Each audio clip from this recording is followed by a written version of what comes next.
Welcome back. I'm the Watch King. In this video, we're going to talk about the prequel to the Moses video of selling this watch. You know what? This is really nice guy, and I thought I would release it. Bobby Azad. He's in 45 West 47th Street. He has a window. So go check him out if you're looking for rare vintage pieces.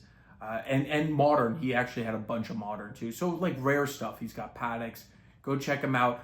But without further ado, let's hop straight into it. Bobby, Azad. All Nice right, to meet you all guys. right. We're here with Bobby, and we got a Bobby watch, as they say, Okay. on the channels. Here we go. So it looks, look at this box. Doesn't look It's a Cellini. anything. Cellini right away. And we have the original sticker. Oh, handkerchief. Handkerchief with the stickers on it, if I I can like it. show it right there. There. That's the beauty right there. Before I even open this for the camera, the papers,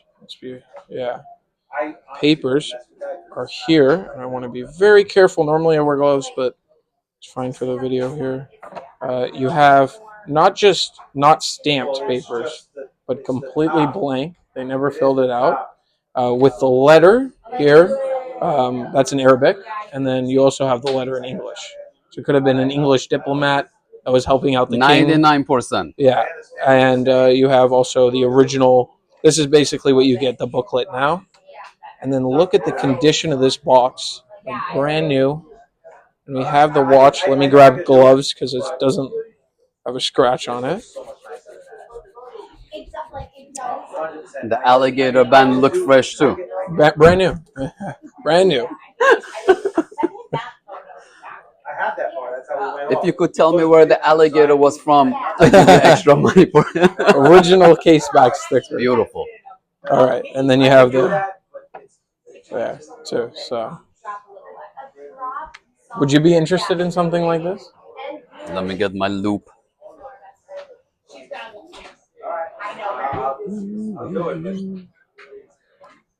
I know. I'm really sorry. No, I don't mind at all. She just loves the antique. Yes. Well, the reason why looks correct. Yeah. I think a little bit. Yeah, I agree. Now you see them all over the internet. You know, pretty affordable. You never see them this complete ever, unless it's auction. And then even then, it's really rare with a sticker. Just like it's just a little soft. Just a little soft. Here, yeah. I can do it. I can do. Not soft though, of course. But So you see, they had printed the number before. Oh, I didn't. Oh, no, I think that's the guarantee. Well, that's no? the guarantee. That's the part of guarantee it. because instead of being pushed, it spells out guarantee. Yeah, I looked at that. I thought there was something, but that's just because of the paper being folded for 50 So I'm years. gonna tell you something for you to know. So if you didn't have this and you would have came with just this 5,000? paper wouldn't have meant anything. Oh, The okay. reason for this is not punched. It's an open paper. That means they could have taken it from any watch and put it next to this to make the package complete. Right? Okay. So 99% of the time, even in the back in the days, they were either with the typewriter, they would have printed the number, or they had the machine that they used Punched. to punch. Of course. This is the only time I've ever seen where it's not. I have a couple of blank warranties. Okay, and I think it's because the king didn't care. He's the king. He can gift it. Who cares if he puts 100%. this? It was yeah, a special order. They left it blank because they didn't know when at what time they were going to give it to somebody. So they never Exactly. punched it. Also, this king was assassinated in 1975 very famously, too. Who's the king? It was the king that caused the oil crisis in the 70s. It's on the paper, too. I forget his name. But his cousin came back, and he was assassinated. And there's a whole conspiracy, whatever, that the U.S. did it. There's always... Yeah. So how much is the watch? I would like 30,000. And I think it's extremely... So I'm going to ask you a question. Yeah. What makes this watch a $30,000 watch? This. The box is... If I could source this box, 15,000. Where do you get boxes like this? With the... It's perfect condition, everything, the papers, the story with it. No? So I'm going to explain something to you. Okay. I compare the watch business with the car business. So number one thing when you're buying a car, right?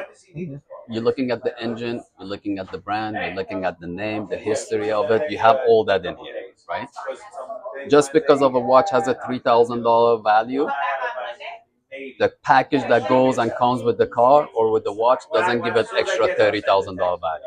That's one thing. Okay. But having all the stamps and everything on that, making it unique, 100% gives it extra value because this Rolex is a special order, it's from that time zone, and it was made for somebody famous. It gives it a value, but it gives it a certain percentage of a value, right? Like if you had a $30,000 watch and you had all this package, you could add another $20,000 on top of it to get that kind of value. Okay. Like they have presidentials, they have gold watches with the gold bracelet that they bring that kind of money. So for a Cellini to bring that kind of money is a very limited market. That's one thing. The other thing is to find somebody that appreciate this kind of history, you're also limiting your market. So at the same time, it's a very limited market, but it's a unique watch as well. I've never So seen. Yeah. it's a very unique And watch. honestly, So I was I'm going to show you something. Because you brought this, I'm going to show you. So how many Rolexes you seen with the Khanjar on them? I've seen, Many. but not. Yeah, they're mostly beat up. Yeah. They're mostly beat Yeah. up.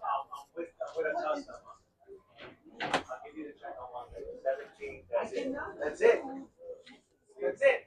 So this is a Frank Muller one of one. Wow.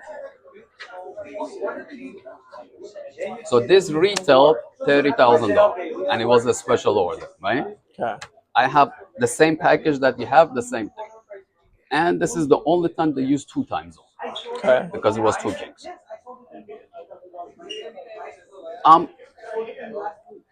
We have this up for $15,000.